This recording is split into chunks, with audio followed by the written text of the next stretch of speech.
Hey everybody, Mike Jeffers, Chicago Jazz Magazine, ChicagoJazz.com. Welcome to 2020. We are back on the scene. We're going to be changing the show up a little bit.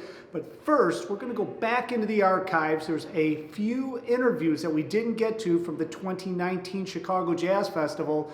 Let's drop these now. So the first one we're going to get to, the legendary drummer Redd Holt sat down when he talked about Ramsey Lewis, talked about his new recording, talked about his steady gig at the East Bank Club every Friday night, and much more. So here we go. Hey everybody, it's Mike Jeffers, Chicago Jazz Magazine, ChicagoJazz.com. I am down here at the 41st Annual Chicago Jazz Festival. It is an honor to sit down with one of my idols, actually, Redd Holt, the legendary drummer who played with, I mean, the list could go on and on and on and on. Ramsey Lewis, L.D. Young, Young Holt. Unlimited. But before we get into some of that, because we could talk for probably, I don't know, 10, 12 hours about your history, which is incredible. Yeah. He's got an album out, Redd Holt, It's a Take. Redd Holt, It's a Take. I can't read upside down, Redd, I'm sorry. Redd Holt, It's a Take. It's out on Treehouse Records, TreehouseRecordsChicago.com. You're also still playing a steady gig at the East Bank Club every Friday night in Chicago. You don't have to be a member to go see Redd at the East Bank Club. He plays every Friday night, 5:30 p.m. until what, 9 p.m., 9:30 p.m.? 9:30. So that's every Friday night. You're still gigging. Right. And you're still in Chicago. Hey. After all these years. This is home, man. This is home. Let's talk a little bit about this album. Okay. So, when did this come out? Well, it's been out now, I would say about a month or two. Wow. And how it all came about, there's a little guy named Tim O'Neill. Okay. And Tim convinced me that I should do another album. And I said, no, Tim, I don't think I should do one. I said, because, you know, I'm getting old, man, and I don't know if the folks gonna still dig me. But it came about, man, we was working at the, as you know, you just told me, over at the East Bank. Yep. And I'm playing with two cats, man, that's out of sight. Yeah. You know, Jim Ryan and Ken Haybick. Yep. Man, when this little cat came and listened to us, he said, man, you gotta record. And I said, oh no, man. I said, it's kind of late in the game for me, you know. But he convinced me. I'm glad he did. And man, when we went in the studio, we clicked, man. We clicked. They got this, over there they got the old board. Oh, you know, like okay. The old, from the good old days down at Chess Records when we used to record. Yeah. And I saw that board, man. I said, okay, it's a take. And there it is, it's a take. Yeah. So, how long have you been playing? Because I know, talking to Jim Ryan, I know he's had that gig with you at least for what, 3 or 4 years, right? Yeah. You've been doing that for a while. I've been 16 years about. No kidding. Yeah. When I stopped going overseas, see, me and L.D. Young, we was going overseas, Singapore, Malaysia, Kuala Lumpur. Well, and he was staying over there for a long time. Oh, he was there. Yeah, he was staying. Yeah. Yeah, he passed away over there, man. I know. I stopped going there. Yeah, I stopped going in 2000. What was it about? I mean, because, you know, let's talk a little bit. So you grew up in Chicago. Right. And you came up in Chicago. Do you even remember when you first picked up the drumsticks, when you first started playing drums? Well, actually, when I went to Crane Tech High School. Okay. From that moment, from the band, I always, as a child at 9 years old, my father took us to see these minstrel shows in the South. Oh, okay. And so that's where it really came to me that I wanted to play about. I was 9 years old about, you know. Yeah. But when I got to Chicago in 1941, we came to Chicago, and I went from elementary school to high school, which was Crane Tech, got in the band. I was selling from then on, man. Yeah. They had a good program there, didn't they? Yeah. Crane Tech? Yeah, man. I played basketball there, the whole bit. So you were in like the concert band, or did they have a jazz band then? Or No, we had like concert band. Yeah. You know. Yeah. How did you? I mean, right then. I mean, in the mid '40s, right? I mean, you know, mid '40s or so. I mean, that's like bebop is starting to happen and everything. Yeah. Was that in your purview then? I mean, did you know about it yet? Because it was pretty much just in New York, right? We started playing bebop.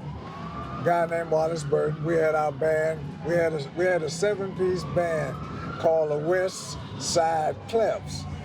The West Side Clefs. Clefs. Yeah. Yeah. Out of that band, the last piano player we had in it was Ramsey Lewis. Ah. We were all just like our teenage band. Yeah. You know, like every Friday night we played at Union Park. Yep. Over that lake over there. Sure. Yeah. We played there, and we went on around and just kept playing jobs, you know, and it came to the point where we were playing together, and I got drafted in the war, see. The band was broken up by the Korean War. Okay. Yeah. So I was like on the tail end of it. The guys were getting drafted. The guys that were married didn't have to go, and that was L.D. Young and Ramsey. So they were married, so they didn't get to go, They but didn't you get were to the go. lucky one that got to go see Got to go, Korea. and I was shipped out. Jeez. When I came back, that's when the Ramsey Lewis Trio was formed. So they stayed here. They were working on stuff, and when you came back, that's really when everything got put together. You know, they was jobbing with different guys, call you up to get a gig, you know. But when I came back is when that trio got to function and rolling, and we recorded. It couldn't have been that long after you came back when all of a sudden you guys really hit, right? It was real short. Yeah. I can't call a date or whatever now, what date it was. Yeah. But I was fortunate enough to be able to play among the guys, and the guys that I admired, you know, like Buddy Rich, Max Roach, and all these cats, man. I was like, got around and got in the mix of that. Well, you must have been around. You had Buddy Rich, you had Max Roach, you had Louis Bellson, you had Gene Krupa was still around, right? Yeah. I mean, all those guys were still hanging. First time we went to Birdland. Well, the second time, I had to play between Buddy Rich and Art Blakey. You dig? There was no room for my drums, so Art Blakey said, "Hey, you can play. We're gonna play my drums," you know. And that was a good gig. You know, just to be. So it was the Ramsey trio in between, like the Buddy Rich band, or were you playing? Yeah. So it was like the Buddy Rich band, Art Blakey, and the Ramsey Lewis trio. Right in the middle of it. Right in the middle. Jeez. Of it. And we were there, man, hanging out in the back room. You know, Buddy back there. You know. Oh yeah. And well, that was like what year was that? That is in the. That was 50-something. So Buddy was still young. I mean, he had played with the big bands, but he wasn't Buddy Rich in the '60s and '70s yet. Yeah, he was still. I'm trying to think what year that was. And that must have been an eearly Art Blakey group too, right? I mean, Lee Morgan Lee maybe Morgan, was in it. Bobby Timmons, and we all hung out together, man. You know, it was a great time. Man. Yeah, it was a great time. Well, man. and that was the thing. I'm always curious because talking with somebody like you who was there at the beginning of bebop. I mean, you were there at the music where it is now. Yeah. But I mean, back then, I mean, you tell me. I mean, I know from talking to Joe Siegel, you know, because he was around all those dudes when they would come through Chicago and stuff. It was like super laid back, and everybody was just like, you know, doing their thing, and they were trying to get better, but it wasn't like this big, huge. Some other thing. Everybody's just hanging out, right? Yeah, you ever hear of a cat named Babs Gonzalez? Yes. Babs Gonzalez was one of the first beboppers. He had, that was the three of them. Let's see, it was called Three Biffs and a Bop. Three Biffs and a Bop, man. Babs, whenever you see Babs was always selling his book out of bags. You know? Come on, Rez. Come on, Rez. Come on, get one. I know you're going to want these books, Red. Come on. Give me $5. Give me $5. He was a cat, really, though, turned us on to Montreux. Oh, really?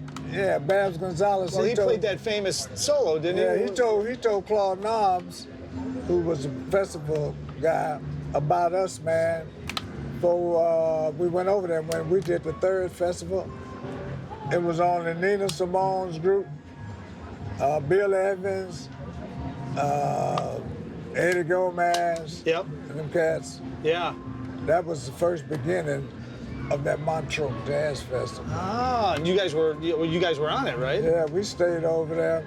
Everybody else did the time and split, but we stayed over there for about 2 or 3 weeks. Afterwards, the cat wanted us, you get a meal, get 2 meals a day and get a little bread. Yeah. We just stayed there and played. Well, back then, I mean, when you guys are putting out a recording, when Ramsey puts out a recording with the trio and stuff, I mean, you had to go places, right? I mean, you had to play. Yeah. That was the whole thing. You had to put it out, then you had to go and you had to tour and you had to go. be in front of people all the time. That's right. So as you were doing all that stuff, did that get ingrained in your system? So even like, you kept going and going and going, and then you're playing with different groups, you're playing with your own group and all that, but you were used to traveling. You must have been touring like for 50 years, like nonstop, right? I mean, just always on the road. Yeah, well, what we did also, we'd go out. Sometimes we wouldn't stay, but we never stayed out no longer than a month because we had families. We were family men. Yeah. Like the cats that didn't have a family, they just go. They'd be gone. They'd be gone, man. Yeah. But we were fortunate there too again to have good management.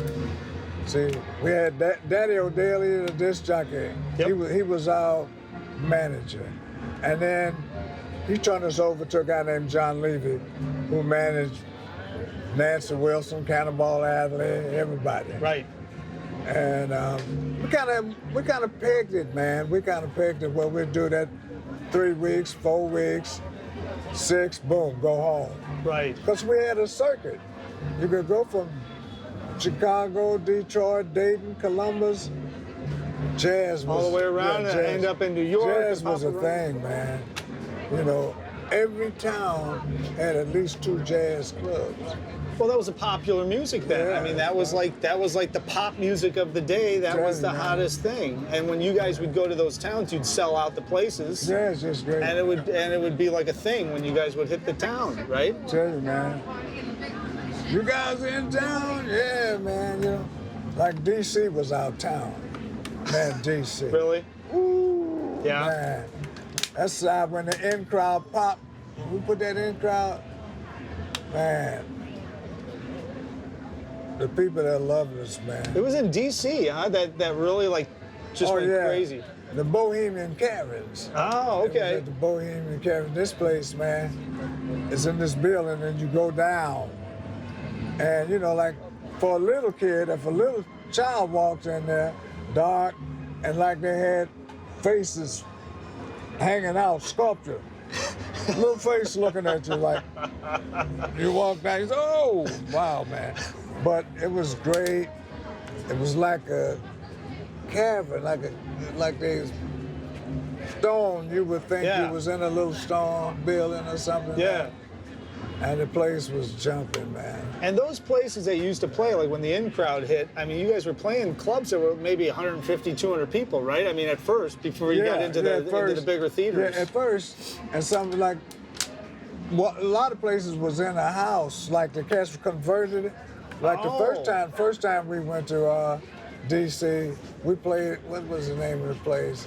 These guys had different initials, and they called the place that, but if we were late getting in town, the people would get worried. They get worried. They call the state police, man. Really? Say, you had accidents out there? And they tell them no. And we come riding in, and they can say, oh, yeah, man, y'all late. Come and set up.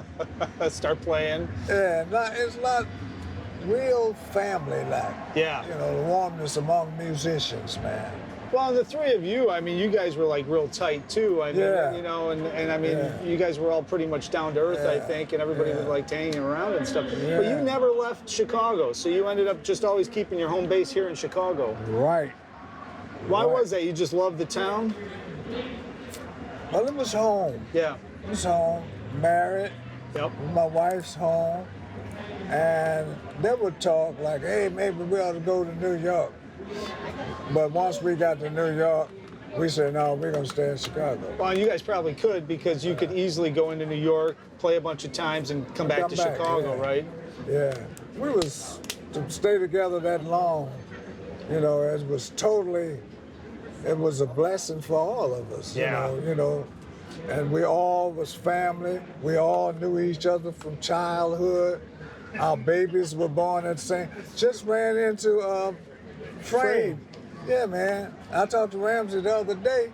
He didn't tell me Frame was down there handling everything, you know. Yep.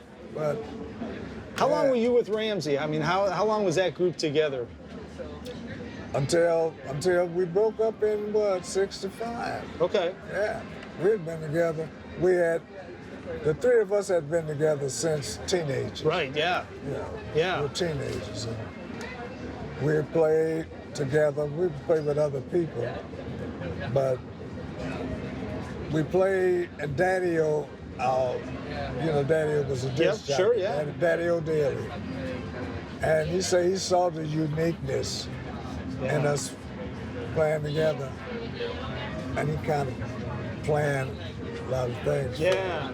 You know, I'm always curious, and of course, you know, Red's got this new recording, It's a Take. It's out on Treehouse Records, so it's treehouserecordchicago.com. Of course, he's playing every Friday night, 5:30 p.m. to 9:30 p.m. at the East Bank Club. You do not have to be a member to go check him out, and now that you've heard just a few stories from him, you've got to go check him out. I mean, I'm sure you take a break and probably talk to some people too, right? Yeah. Oh, yeah. We have so much fun there. Oh, well, I know the guys that you play with too, and they're just a fun hang anyways, you know. And we can't wait Fridays when we come in. We'd be glad to see each other. Oh, yeah. Because just waiting for Friday, man, to come. Yeah, but you know, I'm always curious, especially somebody like you who came up so, you know, in the 40s and 50s in Chicago, before really the music scene was so established. Yeah. I mean, did you have mentors? Did you have guys that you checked out? I mean, playing drums and stuff. Who'd you listen to back then? Yeah, in Chicago. These were all guys that was jobbing. There was a guy named Oscar. Then we had Did you ever run into Bruz Freeman? Did you watch Bruz? Because he was playing a lot back then, right? Right, and then he moved to California. Yeah, Bruz. There was another cast over on West Side, Sabu, Oscar. There was just, and the guys would tell you stuff. Yeah. And show you stuff, man, you know. The one guy, Oscar, I lived next door, and we come out when I get off from the gig at night, and he'd get off from his gig, and we just sit on the porch and do like we call drum vowels. It's like dow, doom, ding, no kidding. bow. Oh, shout, shout, dickety boom, chickety boom, chickety, you know. And we said I'd do that, you know, and guest swing, man, like tang, tang. Yeah. And we had a lot of guys. They were always ready to show you something, man, you know. That's the whole thing. I mean, even nowadays, it's so important. I mean, somebody like you, I'm sure when a young musician comes up, asks you a question, you're more than happy to tell them what's going on and everything. I'm also curious about your time. How did you get your time? Because I mean, you know, nowadays, you know, you can get all the electronic stuff in the world can say, hey, you're running fast, you're going slow, you're rushing, you're dragging. But I mean, back then, that wasn't happening. You were just playing, probably, right? Just playing, and concentrating on that rhythm, on that beat. Yeah. Staying on it. The old cats used to say, a good drummer you gotta have. If you got a bad drummer, he can break the band, destroy the band, mess up the whole band. Well, I'm a drummer, you're a drummer, and that's why we should be paid way more money than anybody else in the band, right? I mean, see, we agree. Yeah. We can ruin it for everybody if we want to. I'm telling you, man. Because you say, hey, young boy, keep that beat up. That's keep right. It going, you know. You tell me, but I mean, for somebody who's played with everybody in the world, is it the same as me? Like, you don't want somebody turning around and looking at you if they're playing, they turn around and looking at the drummer. You know you're doing something wrong, right? Right, man. Yeah, I remember one of those things, man. Recording, man, with, at Chess Records.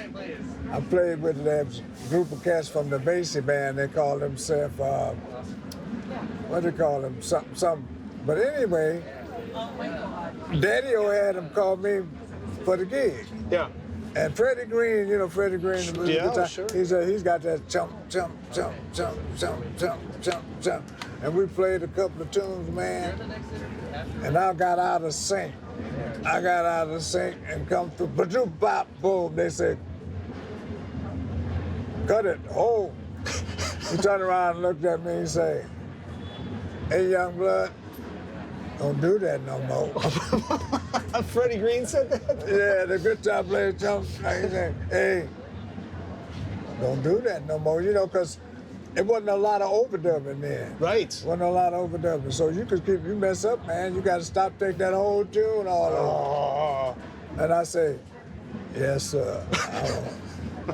But it was a fun gig. There's a record out called The Basic Guys, I think. Mm-hmm. It's an old record. And you're I'm on that, and I'm also on the James Moody's Last Train from Overbrook. Yeah. Okay. Yeah. I'm on that. Well, we can talk about a million of those recordings, man. But all right, I want to wrap this up because I got to talk to you and do a feature at some point, and we're going to talk about all this. Right. You can tell that we can start going down a wormhole, and we'll be here until they shut the lights off. I know.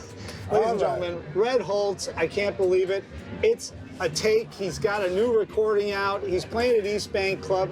Obviously, if you buy a recording from him at East Bank Club, I'm sure he'll sign it for you. And that's East Bank Club every Friday night, 5:30 p.m. to 9:30 p.m.